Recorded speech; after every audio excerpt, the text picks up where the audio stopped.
O que é a festa de Pentecostes? Gente, eu já ouvi muita confusão, muita explicação assim maluca a respeito do que é o Pentecostes por aí. O meu doutorado em teologia bíblica foi sobre o Pentecostes e eu quero te ajudar a esmiuçar de forma muito profunda esse tema, beleza? Claro, de forma bem fluida, bem legal, para você assimilar rapidinho aquilo que é um principal dessa festa. Eu sou João Cláudio Rufino, doutor em teologia na área bíblica, professor na Faculdade de Teologia, e eu te ajudo a ler e entender a Bíblia Católica de verdade. Já deixa o seu like aqui nesse vídeo. Número 2, se inscreva no canal, ativa o sininho para receber as notificações e, além disso, também deixa aqui o seu comentário, porque é muito importante, gente.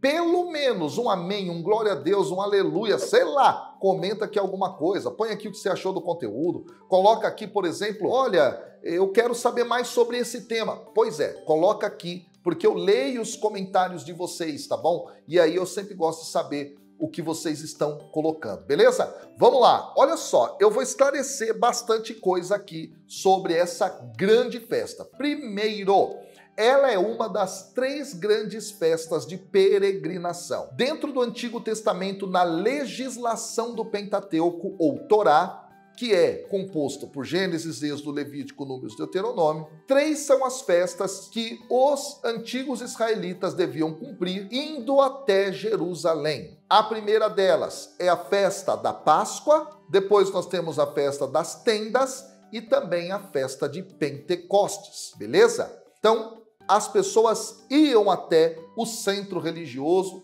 para ofertar a Deus, para louvar a Deus, para fazer um processo de celebração profunda de algum mistério da fé que estava posto dentro daquilo que era a história do próprio povo. Agora vamos falar dos nomes. Eu não sei se você sabia, mas no texto da Bíblia hebraica há um nome que é dado a essa festa, que é Shavuot. Shavuot, no hebraico, significa semanas, tá? E aí, isso se dá porque deveriam se contar semanas, dias, tá? Portanto, semanas, depois da festa da Páscoa. Por isso, essa festa ficou conhecida com essa nomenclatura. Mais especificamente, 50 dias após a Páscoa. Daí, inclusive, que vem o seu nome Pentecostes.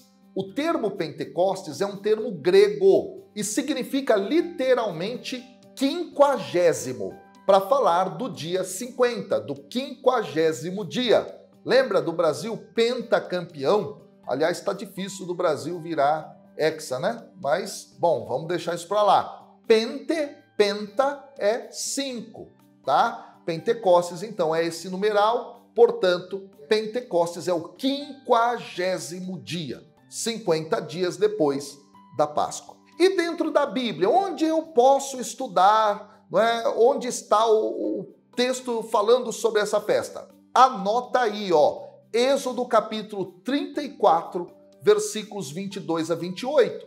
Lá você vai encontrar uma legislação bastante antiga a respeito da festa das semanas.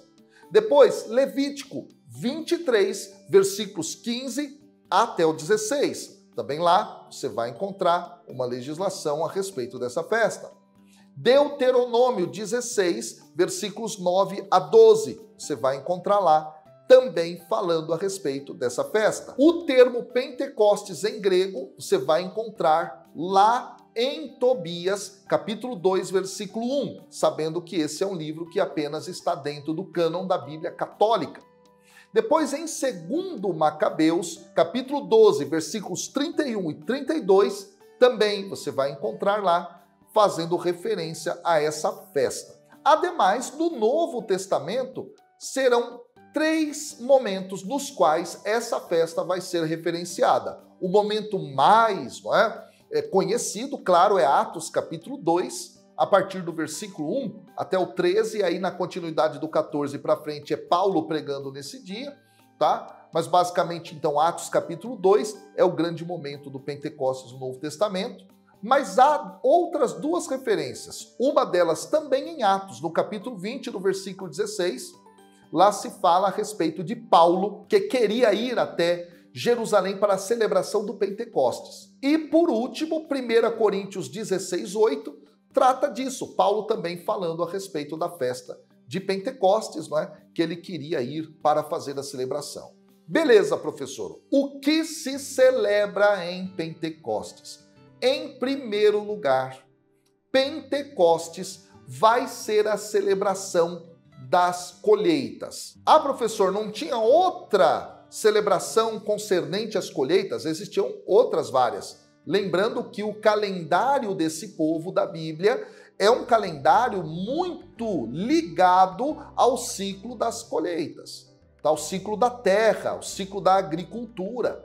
Isso remonta, inclusive, muitas outras tradições de povos, inclusive, que estão ao redor ali, tá? Isso é um detalhe. Então, se celebrava em Shavuot, em Pentecostes, o dom daquilo que é dado por Deus, portanto, a eles nas colheitas, os frutos. Daí se separavam os bicurim. O que é bicurim, gente?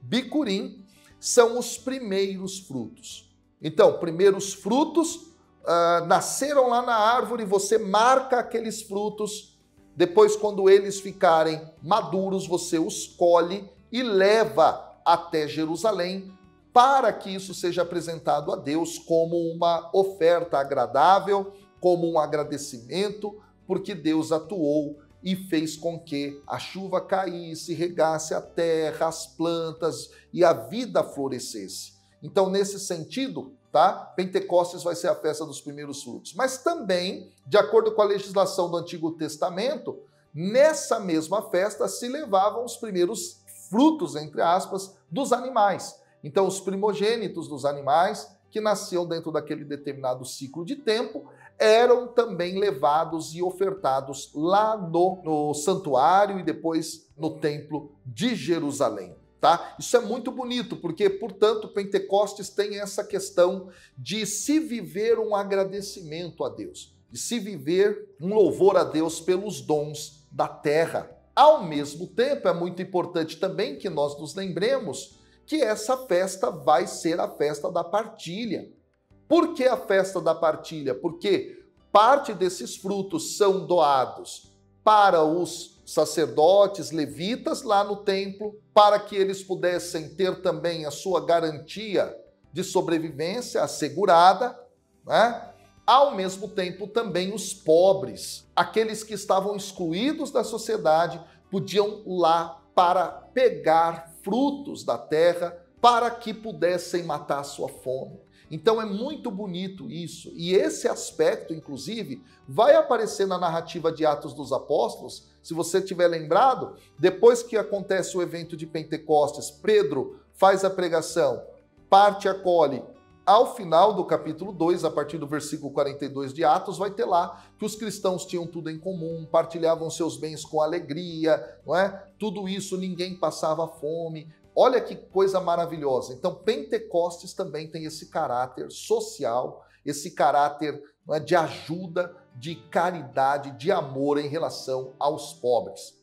Lembrando que existe um livro da Bíblia que fala a respeito de colheitas e de uma pessoa que também vai ajudar nas colheitas e ao mesmo tempo vai ser alimentada por aquilo que cai no chão das colheitas, tá? Ruth, lembra de Ruth?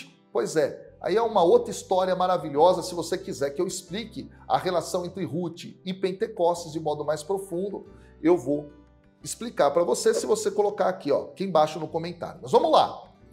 Com o passar do tempo, essa festa de Pentecostes foi sendo associada à entrega da lei no Monte Sinai e a aliança entre Deus e o povo de Israel.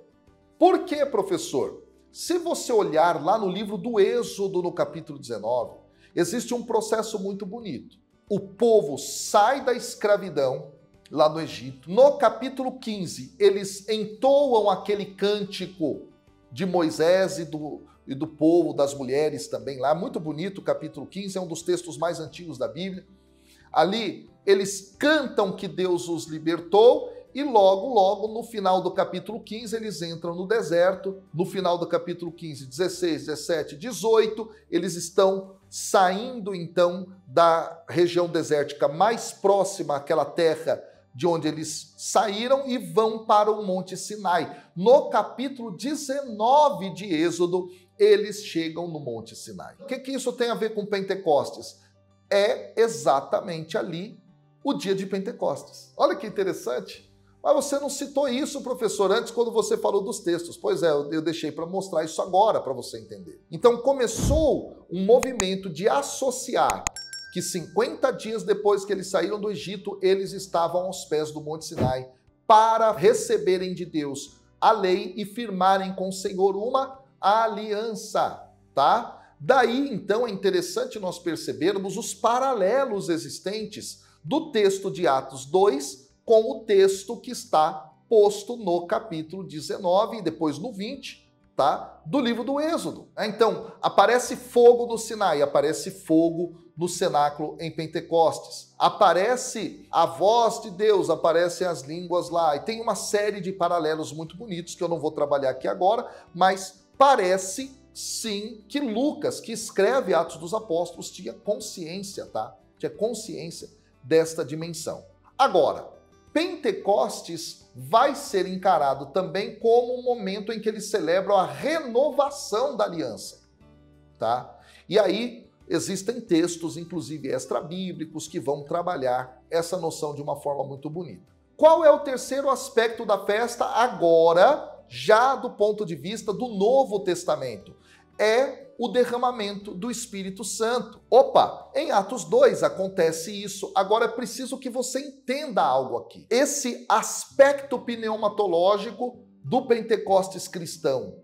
De onde ele surge? De onde ele vem? Por que é que Lucas coloca derramamento do Espírito Santo no dia de Pentecostes? Vamos lá. Lembra que eu acabei de dizer que no Pentecostes eles celebram que Deus deu para eles a lei e firmou com eles uma aliança? Pois é.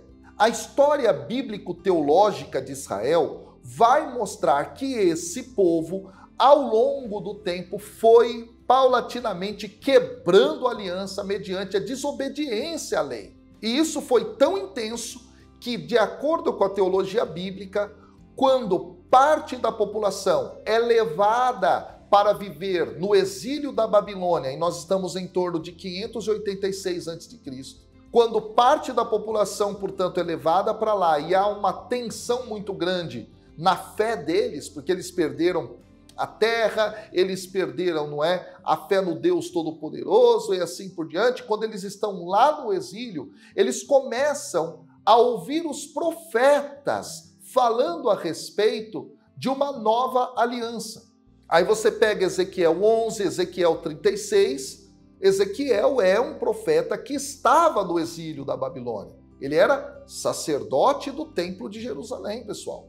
E lá, ao ver que o exílio aconteceu porque eles quebraram a aliança, foram desobedientes à lei, ele começa a profetizar a esperança de que um dia Deus mesmo pudesse atuar no coração humano, Deus mesmo pudesse agir no interior do sujeito, para que ele fosse, escute, fiel à lei de Deus. Uau, isso é maravilhoso! E nesse momento, se você pegar sobretudo o capítulo 36 de Ezequiel, lá o próprio Senhor diz, vai tirar o coração de pedra do povo, vai colocar um coração de carne dentro dele, vai meter o Espírito, a fim de que o povo seja fiel às normas, seja fiel às leis. E aí, a fórmula da aliança vai aparecer lá em Ezequiel 36. Então, eu serei o seu Deus e vocês serão o meu povo. Olha que coisa maravilhosa. E aí, portanto, então, a ideia é, chegará um dia em que a obediência não será fruto do esforço humano, mas da atuação da graça de Deus mediante o Espírito Santo. Isso o profeta Jeremias, lá no capítulo 31, vai trabalhar. E Jeremias também é um profeta da época do exílio. E neste sentido, então, começa a se tecer a esperança que a vinda do Espírito Santo que fosse derramada faria com que as pessoas fossem fiéis à lei e, portanto, mantivessem, não é, essa aliança. E lá no Novo Testamento é isso que vai acontecer. É o cumprimento dessa esperança. Ou seja, o Espírito Santo chegou no dia em que se celebra a entrega da lei, a aliança e a renovação da aliança. Porque agora é o próprio Espírito que, atuando no coração humano, fará com que esse ser humano seja fiel a Deus, viva a aliança. Que coisa maravilhosa! Daí nós entendemos muito da teologia neotestamentária, ou seja, do Novo Testamento.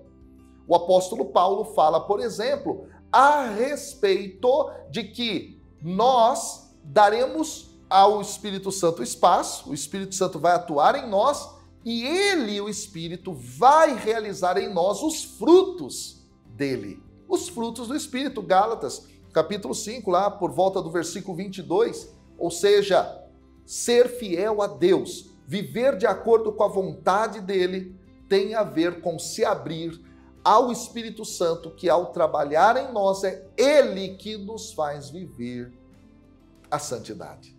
Ele é, portanto, o santificador. Daí nós entendemos, então, olha que beleza, a teologia bíblica do Pentecostes, lá na perspectiva do Novo Testamento. Claro, tem muito mais detalhes, tem muito mais coisa, tem as línguas de fogo, tem uma série de outros elementos maravilhosos, como a centralidade de Jerusalém e outras coisas que eu posso trabalhar se você quiser. Então, se você chegou agora, até aqui agora nesse vídeo, tá? Até agora, e quer que eu trate desses outros detalhes do texto de Pentecostes, coloca aqui embaixo, faz a tua pergunta. Leia lá o texto, faça a pergunta. Eu quero saber sobre línguas de fogo. Eu vou fazer um vídeo só para te responder essas coisas, beleza? Deus abençoe, se inscreve no canal, pega o link aqui, ó, manda nos seus grupos de WhatsApp, põe nos seus grupos de Telegram. Vamos fazer a palavra de Deus chegar aos quatro cantos do mundo. Deus abençoe, estamos juntos, até o próximo vídeo.